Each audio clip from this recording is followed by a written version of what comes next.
everyone. I'm Sunny. I'm Rachel. And I'm Rox, and this is Literature on the Rocks.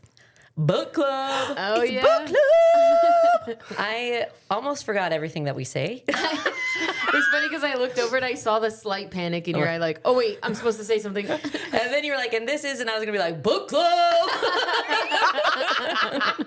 I was like, oh my God, we've done this so many times. How do I not remember? You were so worried about your Caught up in the choreography. dance. I was.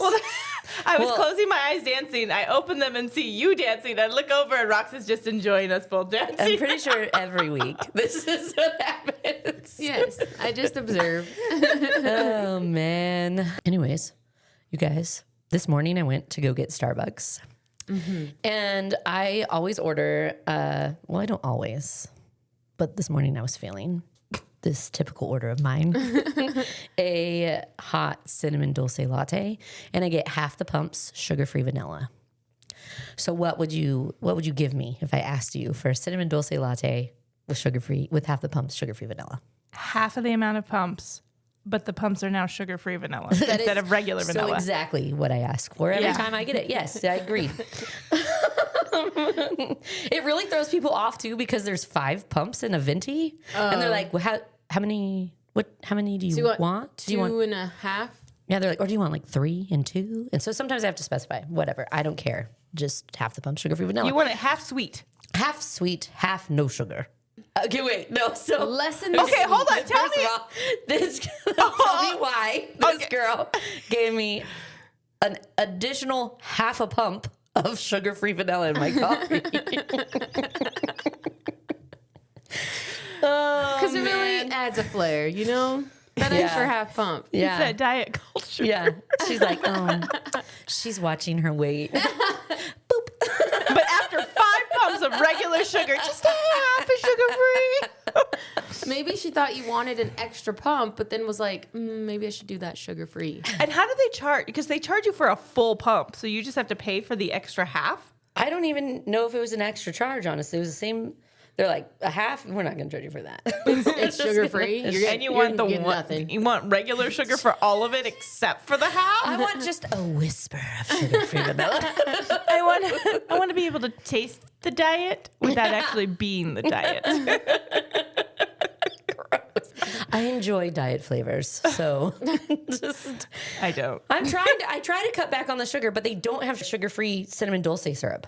Oh. So I just get 2.5 pumps of the regular sugar one, and then 2.5 pumps of sugar-free vanilla. Conversations they probably had after making your drink were like, This bitch added a half a pump of.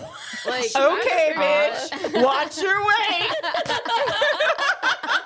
They probably did talk shit, but they're just a bunch of fucking idiots. Probably. Oh, man, it's funny. That is so random, but so funny. So I'm really not that picky, but like I also don't just want you to add a half a squirt of sugar-free vanilla. Anyways, on better news, Dungeon Crawler Carl is coming out, the 8th book, and I cannot wait for it. It's on my TBR. I've pre-ordered, and I'm gonna read it. That was beautiful. I tried to read slowly. I told myself I was going to read Dungeon Crawler Carl slowly because I didn't want it to end. I was enjoying it. And if I get to the end before the next book comes out, cool, but I'm not trying that. I just want to like take my time because I want to be able to read it leisurely as they come out, and I don't want to have to stop and wait for a year for the next book to come out. But here we are. Well, I finished it last month.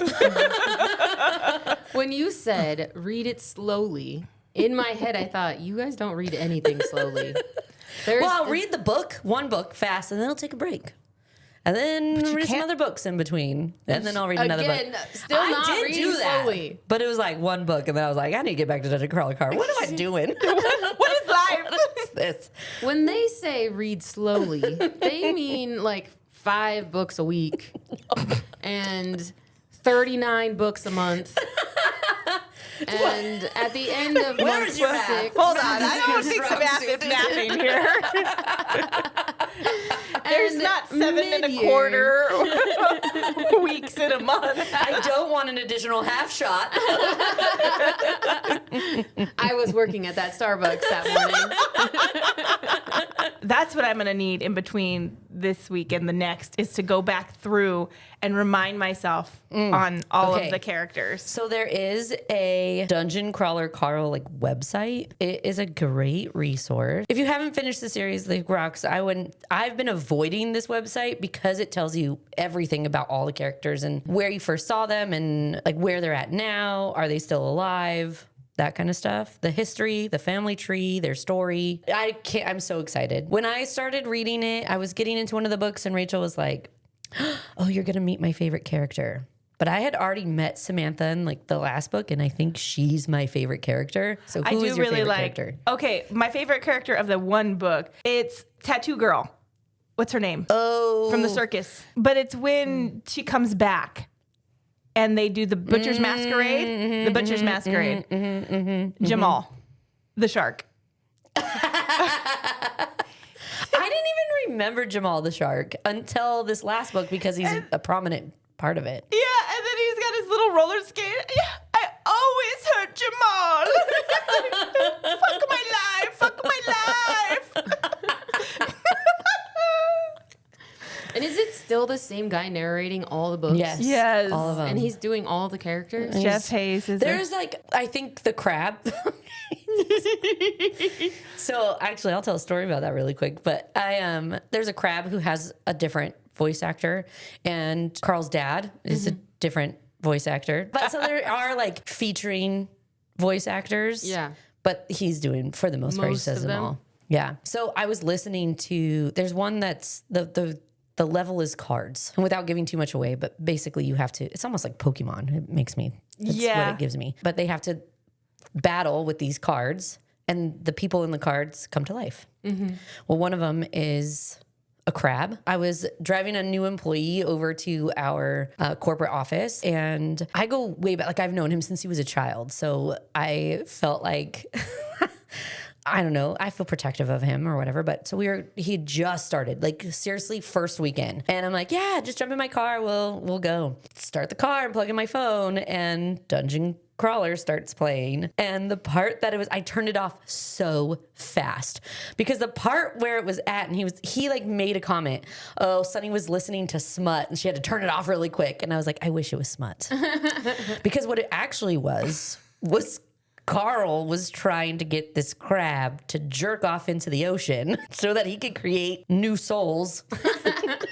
And the crab's like, don't talk so mean. Oh, actually, it's kind of doing it for me. Oh, yeah. Oh, my God. So he's all the sound effects of him jerking off into the ocean, and they're yelling at him, you're horrible, oh, you suck, and he's like, yeah, keep going. I'm like, your virgin ears can't hear this. Anyways, so if you guys are excited about Dungeon Crawler Carl, yeah, so are we, and we want you all to catch up so we can all talk about it. Yeah. All right, should we get into this book club? Yes. Let's do it. That has nothing to do with what we've been talking about. Yes. It's such a different book. Yeah, we're really switching gears here. Book clubbing The Lost Bookshop by Evie Woods. Sure enough. Last week we did the Lost Bookshop cocktail, which was Jameson, whiskey, coffee liqueur, espresso, and brown sugar syrup, a couple dashes of Angostura bitters, and we called it Lost and Lingering. Okay, so last week we rated The Lost Bookshop 2s across the board. Solid 2s from every person. Get into these book prompts. Our first 4 questions are always the same, and then the last few are always book specific. So our first question is first impressions. What were your initial thoughts when you started reading The Lost Bookshop? Did the book meet your expectations or surprise you? I mentioned this last week, but I fully went into this book thinking it was a historical fiction. The book cover, the title, and the description of the book felt whimsical, but with it being labeled as a historical fiction, I thought maybe I was mistaken. Looking at it, it's a whimsical looking kind of book. Yeah, it felt is, whimsical. yeah. But because it was labeled historical fiction, I was like, well, this is bad marketing. So my experience with historical fiction is Kristen Hanna. So you could imagine how surprised I was when the main character had some sort of psychic abilities and there was a bookshop that appeared and disappeared depending on who was looking. It definitely surprised me, but after reading it and seeing the elements of historical fiction come to play throughout the book, I thought it was nice to read a more fiction type of historical fiction than what I've read in the past. I said I picked this book in hopes that it would help me get into the fantasy genre. I thought it would be a little light fantasy with some realism thrown in, which I think it was that. It still missed the mark for me a little. It had good moments, but it was a little slow and I had a hard time staying engaged at times. Overall, a little disappointed that this one wasn't the one that got me into fantasy.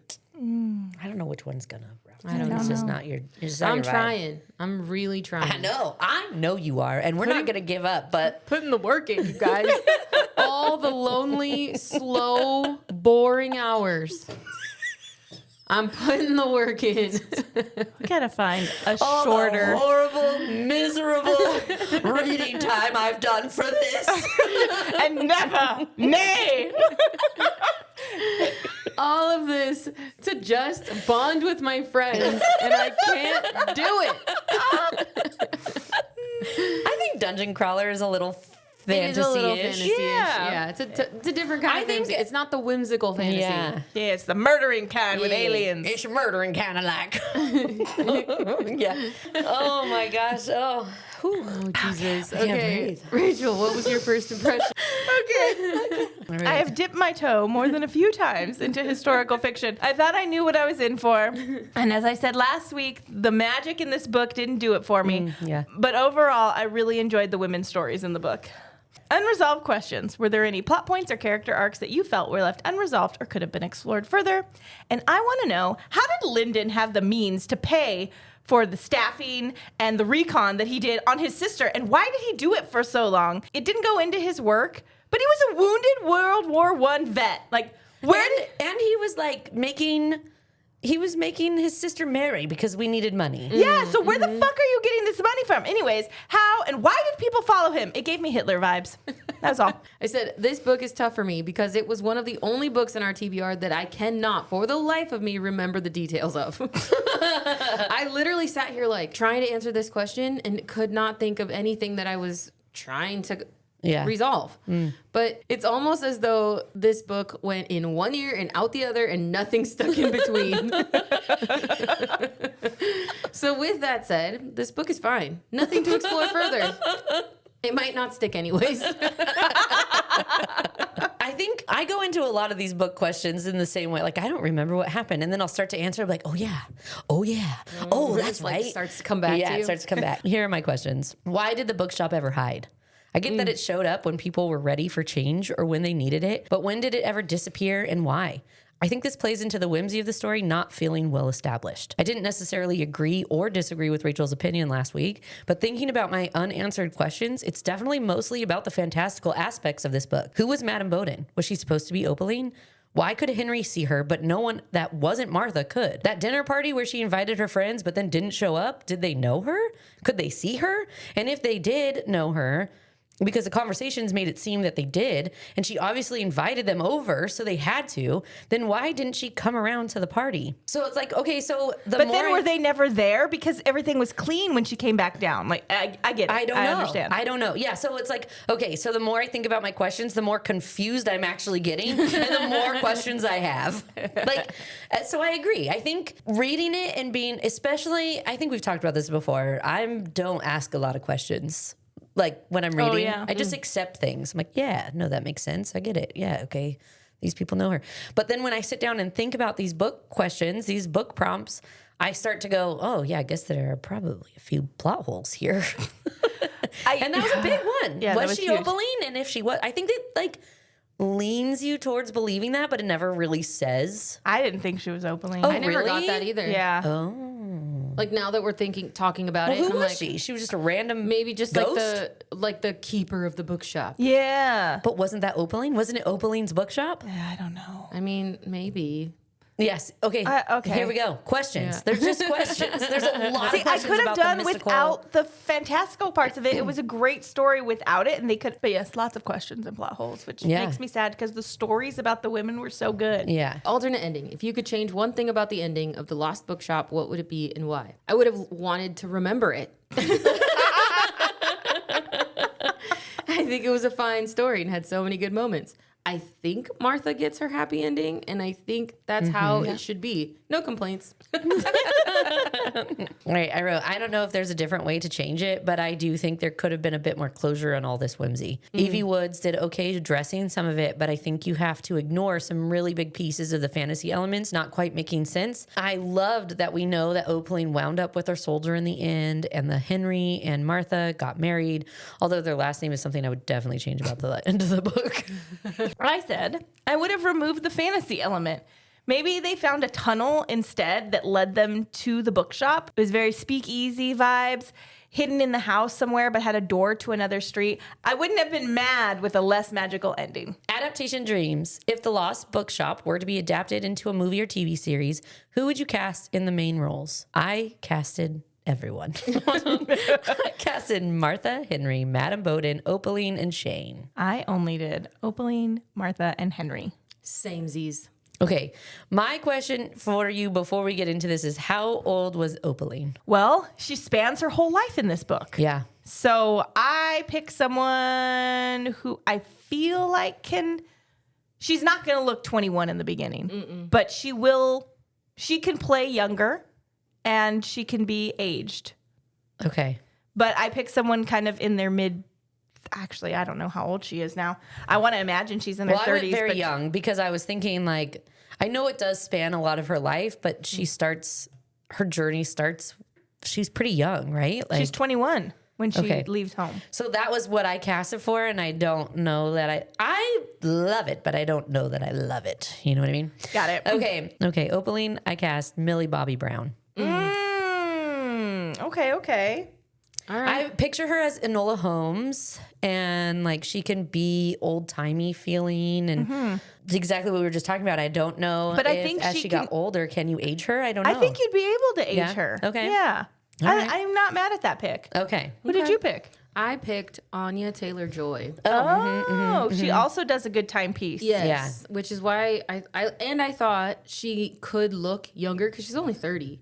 Yeah. So she could look the younger piece You guys Yeah. are gonna and hate still mine. age her a little bit. Yeah. Yeah. You know? Also a good choice. Yeah. No, I can't wait. We're I gonna know. hate Who'd it. you Let's pick? hear. I did Keira Knightley.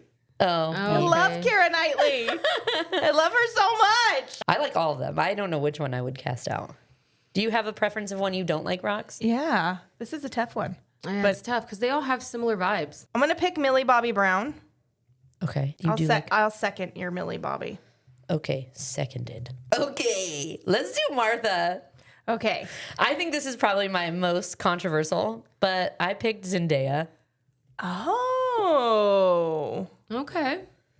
I ChatGPT don't want to hear about Zendaya getting punched in the face. Well, I feel like she can play a meeker role, but also be really strong and come to. So, yeah, I do love Zendaya, though. I just like her. Yeah. Yeah. I picked Saoirse Ronan. Me too. Yeah, I really like her. Okay, Henry. See, my Henry was older, but I still think he's a good Henry. Mine's a little younger. I think mine's like in the middle. Okay. I picked Eddie Redmayne. Oh. Eddie Redmayne. Okay, I know who he is. I do like him for Henry. I forgot about him. I did Tom Holland. Okay. He would go great with Zendaya. Yeah, and he kind of looks like Eddie Redmayne. Yes, they have very similar vibes. Yeah. But I felt like he played such a cutesy little nerdy guy in Spider-Man. And like making the like stupid comments, trying to be funny. I almost cast him because of his, like, I felt like he was good, but then because I casted Zendaya, I felt like I can't do that. It's be their second time working together. That's true. There's definitely chemistry. Definitely. Who did you I cast? cast Josh O'Connor. Oh, he was in Peaky Blinders and The Crown. So he does a great period. Yeah, the Crown Prince Charles actor. Yes. Okay. Actually, I think I like Tom Holland. All right, Tom Holland. And what about your extras? Oh yes. Okay. Madam Bowden, Olivia Colman. Yeah. Nice. And then Shane, Ed Westwick. Oh, yeah. Yeah, right? From Gossip Yeah, Girl. yeah. You yeah. love to hate him. He's a real good asshole. All right. Okay, Ice Drop is Martha is Saoirse Ronan. Henry is Tom Holland. Madam Bowden is Olivia Colman. Opaline is Millie Bobby Brown. And Shane is Ed Westwick. Yeah. We just casted a great show. Yeah, we did. Booyah. More than just pages. For Opaline, books aren't just stories. They're lifelines, passports, and quiet acts of rebellion.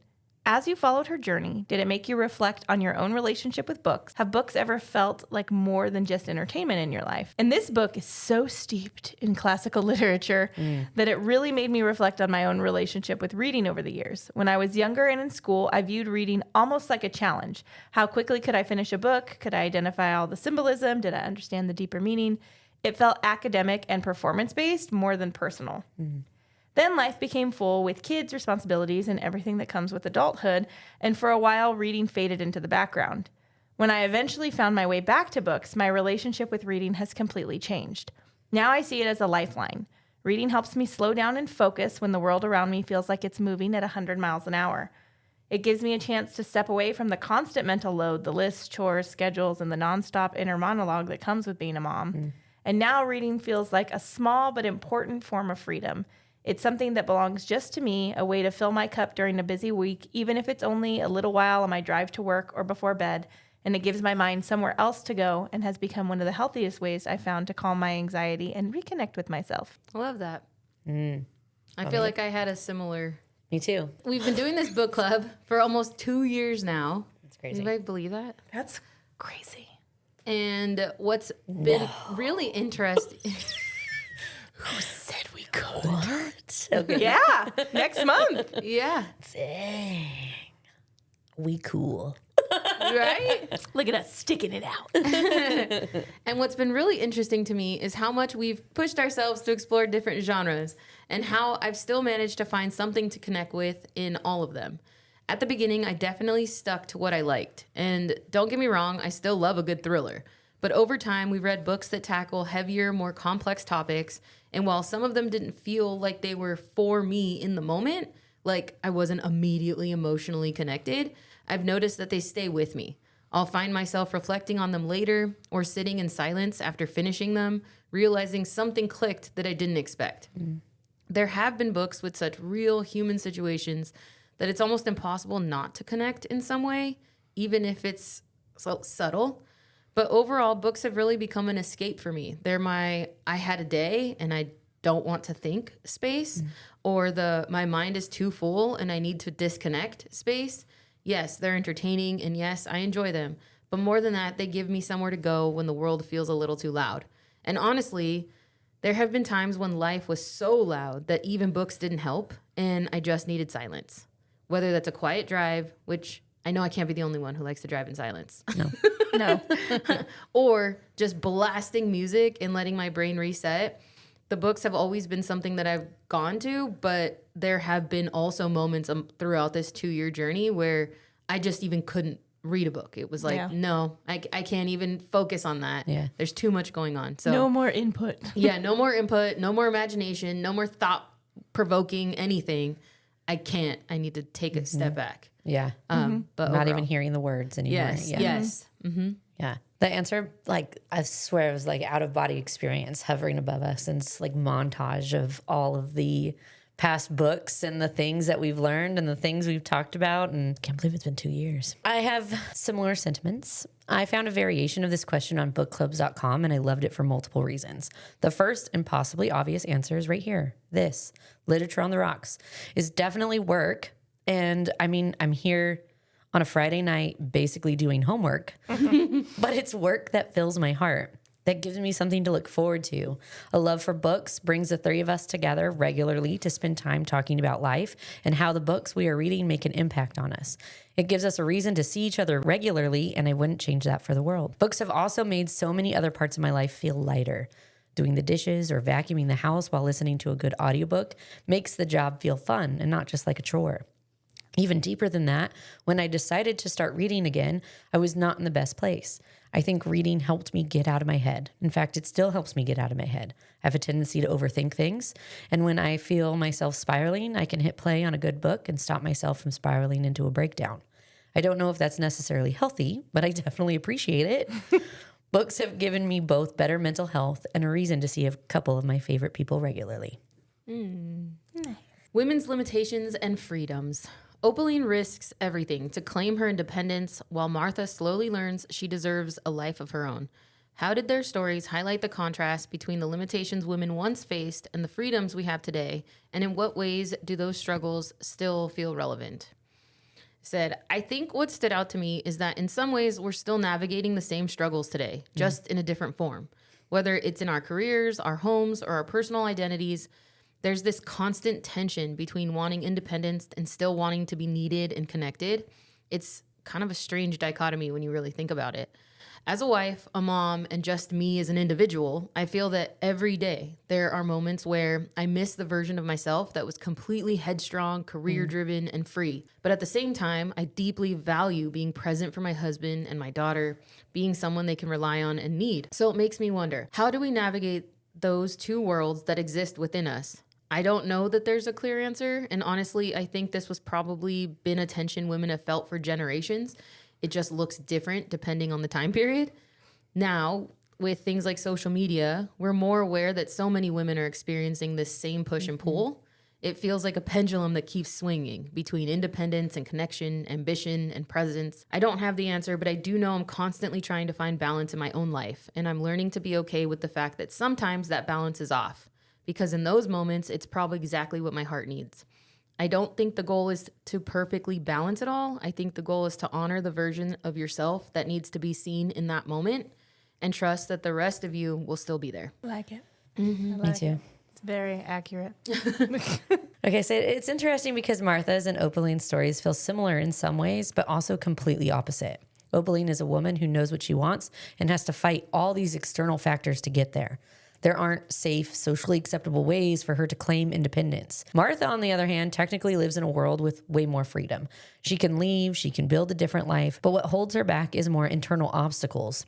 It's fear, self-doubt, and the quiet conditioning that tells her that she should stay, endure, and not ask for more. I think it shows that while these barriers have changed shape, they haven't gone away completely. We as women still have some of these residual internal conflicts where we feel like we have to be more agreeable. We can't make waves. We need to keep it together and put others first. While we won't face Opaline level hurdles today, we may still feel hesitation to take up space. I find this often in the workplace.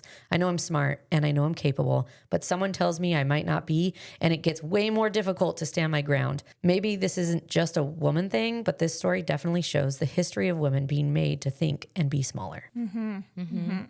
Opaline and Martha's stories really highlighted for me how much freedom women have gained over time, the ability to work, own property, leave unhappy marriages, make choices about motherhood, and build lives centered around their own identities instead of only service to others. I'm deeply thankful for those freedoms and for the women who fought for them, because not that long ago, women had very little legal, financial, and social independence at all. Opaline risks everything just to claim autonomy over her life really drove home the fact of how fragile those freedoms once were.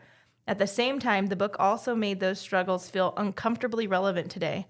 While women still have more rights and opportunities than Opaline in the novel, there is still pressure in some space to romanticize older gender roles in ways that can diminish women's independence or suggest their value exists only within traditional domestic roles. Also, the current political climate makes some of these issues feel very immediate. In some states, abortion access has become heavily restricted or illegal again, even in situations where it can be medically necessary or life-saving, and that creates real fear and danger for women. Domestic violence is another reminder that safety and equality are still ongoing battles. Shelters are often overwhelmed, showing how many women are still fighting to simply live safely and freely. Even when legal rights exist, many women still struggle against expectations, fear, financial dependence, or societal pressure when trying to choose themselves, and this book felt like both a celebration of how far women have come and a reminder that progress is never guaranteed.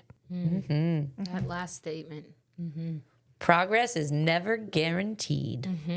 Truth. All right, becoming instead of arriving. Neither woman has a perfect finished ending. They're both still becoming. How did that impact you as a reader? Did it feel more honest, more hopeful, or something else? I think it made me more hopeful. We are all learning to be the best version of ourselves. And I think even what that best version of ourselves looks like changes as we grow and evolve. Sometimes it feels good to remember that there's no perfect in life. We are always changing and evolving into the next thing. I'll never be the perfect mom. I'll never be the perfect wife, the perfect friend, the perfect daughter, employee, podcaster, the perfect woman. But perfection isn't the goal, is it? Growth isn't a finish line. It's a series of choices and decisions that you keep making and changing and remaking, and it's often without certainty. Opaline going through some wild obstacles to fight for who she wants to be, and Martha learning how to feels hopeful because we can see real struggles in both history and today that show that these women are making decisions so that they are no longer stuck, silenced, or defined by others. And honestly, that feels more meaningful than perfection anyway. Mm-hmm. As a 38-year-old woman, I still very much feel like a work in progress. And honestly, I think this book reminded me that maybe many women always are. When I was younger, I assumed that by this age I would feel completely settled, confident, unquestionable, fully arrived. But even though I can recognize that I am a strong, capable woman, a present mother and wife, successful in my career, and someone who has built a meaningful life, there are still moments where I feel like I haven't fully become who I'm meant to be yet. There's still more I want to accomplish, experience, and grow into. What resonated with me in Martha's story especially is the sense of slowly discovering your own worth and realizing that growth doesn't suddenly stop once you've reached adulthood. I do feel confident in my value, my personal choices, and the life I've built, but I still question myself sometimes, especially as a parent. I still reflect, reevaluate, and wonder if I'm making the right choices. And I think that ongoing self-reflection is part of being human, but particularly being part of a woman in a world that's constantly telling us who we should be. This book made me realize that arriving may not actually be a destination. Maybe the real freedom is allowing ourselves to keep evolving instead of believing we have to have everything figured out by a certain age. I said, I think it made it feel more honest for me. Life isn't something that just wraps up neatly. It's constantly evolving, and that's actually the beautiful part of it. With every new experience, you're changing, becoming a different version of yourself. Hopefully a little wiser, a little stronger, and a little more capable. It also made me reflect on how I used to look at my parents. I always thought they had everything figured out. And now, being at the same stage of life they were back then, I realized they probably didn't. They just carried it in a way that made it seem like they did.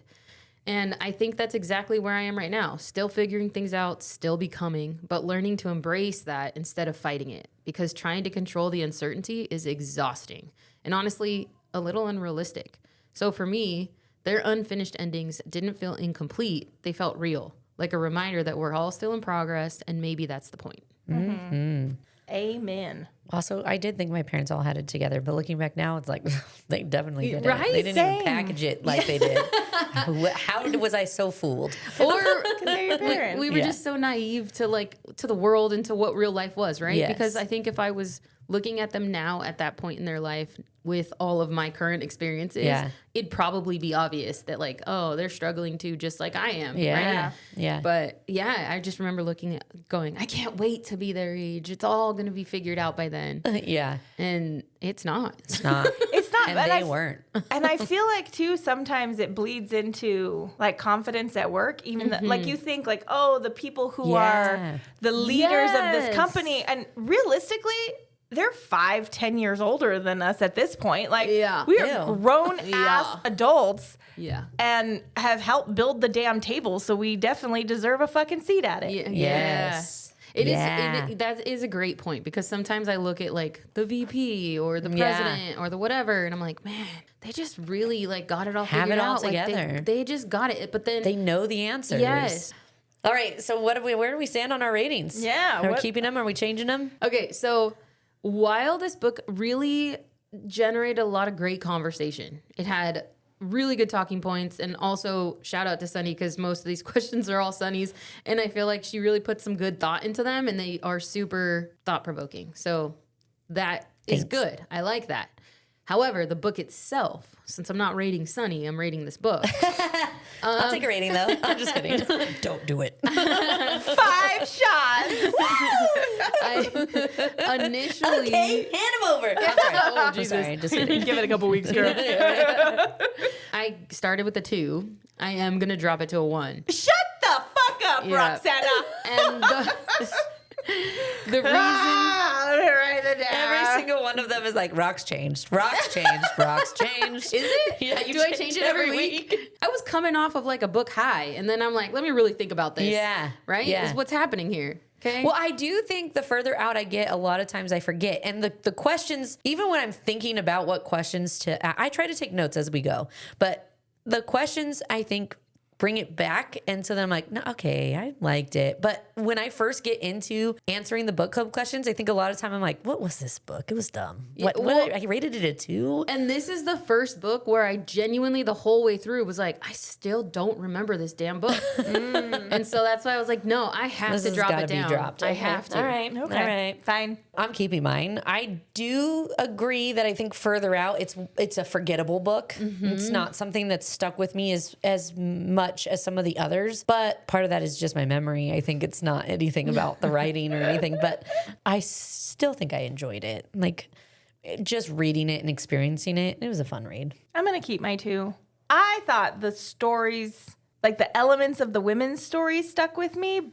But I don't. Which actually, do you remember what you said about it last in the summary? You said the stories of the women were a 3. Yes. And the fantasy was a 1, so you're compromising and making it a 2. Yeah, I still stand by that too. Yeah, I feel like it was that makes sense. Yeah. Yeah. Like you had this really big reaction to the women's stories, but the fantasy of yeah, it is weird. it didn't need to have that part. Yeah. I felt like it could have been a great story and linked them all without that part. So 2, still Nice. Great. stand.